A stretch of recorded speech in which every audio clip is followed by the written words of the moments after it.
¿Cómo era realmente la higiene íntima en la Edad Media? Gran problema era que el agua no se cambiaba. Toda la familia se bañaba en la misma una tras otra. La realidad es que no existen referencias de que esto fuese una costumbre generalizada entre las familias de la Edad Media. En cambio, sí tenemos historias, documentos y registros de personas bañándose en ríos, casas de baño y, aunque fuese ilegal, también en fuentes públicas. La historiadora Barbara Hanawalt encontró por lo menos 35 casos de personas que se ahogaron intentando bañarse en los ríos durante fuertes corrientes. También se documenta cómo se bañaban los niños pequeños en invierno. Hanawalt relata el caso de un bebé que murió quemado cuando la caldera con agua caliente, preparada para bañarlo, se volcó sobre el fuego. Los ciudadanos de Siena y Viterbo recurrían a los establecimientos de baño que aprovechaban las aguas termales, pero en ocasiones algunos individuos intentaban bañarse en las fuentes públicas, algo que llevaba a pena de multa, como lo ocurrido a un tal Champolino, quien fue multado con 3 liras luego de bañarse en la fuente de Folónica de Siena en 1282. La afirmación de que las familias se bañaran en la misma agua no refleja una práctica que estuviese extensivamente documentada. Lo que sí tenemos son guías médicas y de buenos modales donde se recomienda lavarse la cara y las manos antes de levantarse y antes de comer. En el documento médico Regimen Sanitatis Salernitanum del siglo XII, se recomienda lavarse con agua fría las manos y la cara, cepillarse los dientes y peinarse el pelo, y hacer estiramientos con cuidado. Taddeo Alderotti en el siglo XIII también recomienda el estiramiento y lavarse con agua fría la cara, para estimular el calor natural. Limpiarse los dientes y las encías con alguna planta aromática. Y Hildegarda de Bingen nos dice que debemos cocer cebada en agua y después de colar esa agua con un paño, debemos lavarnos suavemente el rostro con el agua tibia. Según ella, la piel se volverá suave y tersa y adquirirá color. El jabón era también fácil de producir y muy popular en la Edad Media, existiendo gremios dedicados exclusivamente en su producción.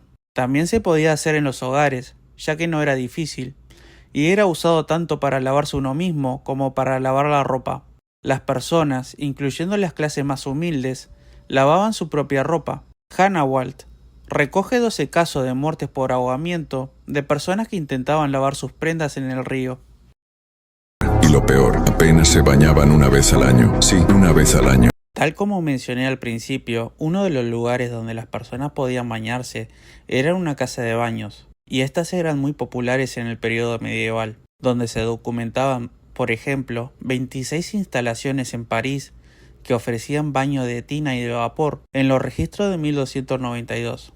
También existían baños en Frankfurt, Ulm, Viena y Baden, este último famoso por sus baños mixtos, donde hombres y mujeres podían bañarse juntos, como lo reporta el humanista Poggio Bracciolini en el siglo XV. En estos baños se prohibía la entrada a prostitutas, vagabundos y leprosos, y personas de mala reputación. En el siglo XII, el filósofo Alexander Needham describe cómo por las mañanas los pregoneros de París anunciaban con gritos en las calles que el agua de los baños ya se había calentado.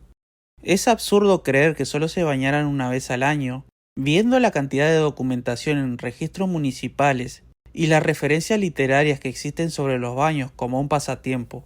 El historiador francés del siglo XX, Marcel Poet, afirmaba incluso que los parisinos de la Edad Media se bañaban más seguido que los de su día. Los baños termales también generaban gran interés.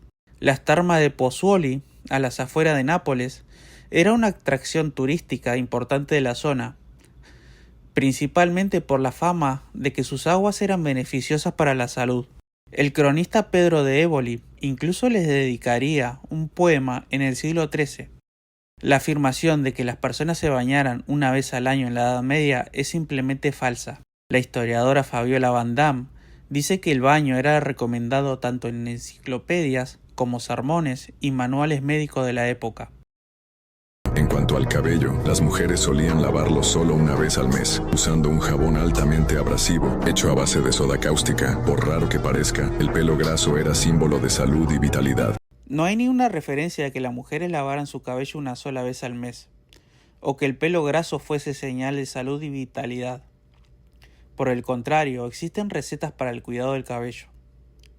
En el De Ornatum Mulierum, un tratado escrito por Trota de Salerno en el siglo XII, se describen varios tratamientos capilares. Por ejemplo, se recomienda lavar el cabello con frecuencia usando agua caliente en la que se haya disuelto polvo de natrón y besa para dejarlo suave, liso y fino. Y para que el cabello huela bien, se aconseja una mezcla en polvo de rosas secas, clavo, nuez moscada, berro y galanga, combinada con agua de rosas. Esta mezcla se debía espolvorear sobre el cabello, peinándolo con un peine mojado en la misma agua y haciendo surcos en el pelo para aplicar aún más el polvo. Las mujeres también buscaban tratarse contra la caspa. Se creía que las hojas o la corteza del sauce, hervidas en vino, eliminaban la caspa al lavar el pelo con esa mezcla. Otro remedio era lavar la cabeza con jugo de remolacha mezclado con agua y vinagre, lo que limpiaba la caspa y ayudaba a prevenir la caída del pelo. También se recomendaba lavar la cabeza con escabiosa menor para los mismos fines. Este tipo de tratamientos se encontraban en guías médicas como el Taquinum Sanitatis. Hacer gárgaras con orina era una práctica habitual para combatir el mal aliento. La acusación de que se usaba orina para la higiene bucal había recaído originalmente sobre los romanos. Pero, evidentemente, este mito también caería sobre la Edad Media. No hay evidencia que se usara orina para lavarse la boca o combatir el mal aliento.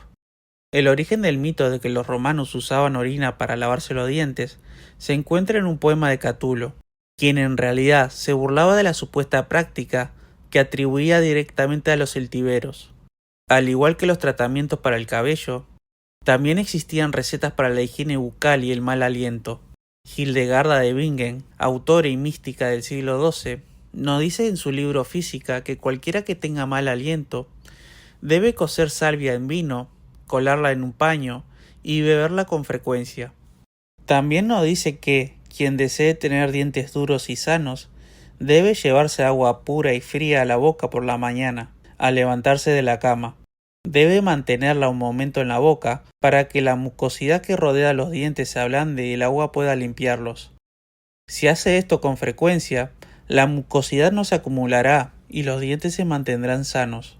Trota de Salerno, en De Ornatum Mulierum, describe una receta para blanquear los dientes, donde se prepara un polvo hecho de mármol blanco calcinado, natrón blanco, sal y otros ingredientes. También recomienda masticar perejil porque desprende un buen aroma, limpia las encías y deja los dientes blancos. Necesidades se hacían donde se podía. Algunas casas tenían rudimentarias letrinas, otras solo usaban orinales que se vaciaban por la ventana, cayendo muchas veces en plena calle. Tirar cualquier desperdicio en la calle, incluyendo orina, estaba prohibido en las ordenanzas municipales de las ciudades medievales, por razones muy obvias, como por ejemplo, que a las personas realmente no les gustaba que se contaminara el espacio público con desechos humanos. En los documentos de París de 1270, se atestigua la presencia de un oficial, asistido por ayudantes, que se encargaba del cuidado y sanidad de las calles.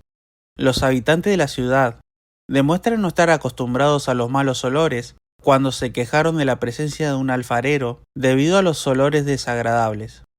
La ordenanza de Avignon de 1245 prohíbe que las tuberías de agua desemboquen en la calle. Tampoco se debía arrojar agua, ni basura, ni inmundicias humanas, agua de baño u otro tipo de desechos. La multa por infringir esta norma era de 2 chelines. En los registros de Londres de 1343 se ordena al encargado de vigilar a los asistentes de limpieza de mantener las calles libres de estiércol y basura. En la misma ciudad, las penas por tirar basura a las calles podían ir de multas a incluso cárcel. En 1343, un curtidor fue arrestado por arrojar desechos y un peletero fue multado por lo mismo en 1373. Los castigos eran tan severos que muchas personas preferían evitar ensuciar antes que enfrentar posibles penas. Tanto es así que, en 1326, un vendedor ambulante fue confrontado por los dueños de unas tiendas tras arrojar una piel de anguila frente a sus negocios. El conflicto escaló hasta la violencia física, y el vendedor perdió la vida a causa de un golpe.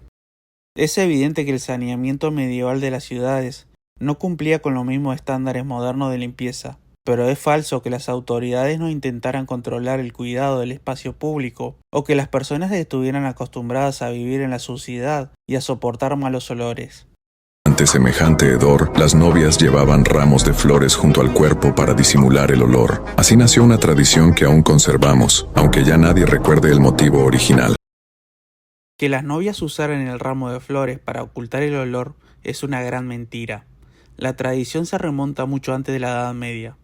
Como había dicho anteriormente, el baño era una costumbre habitual entre las personas de la Edad Media, y el ramo de flores no se origina porque se pretendiera ocultar los malos olores.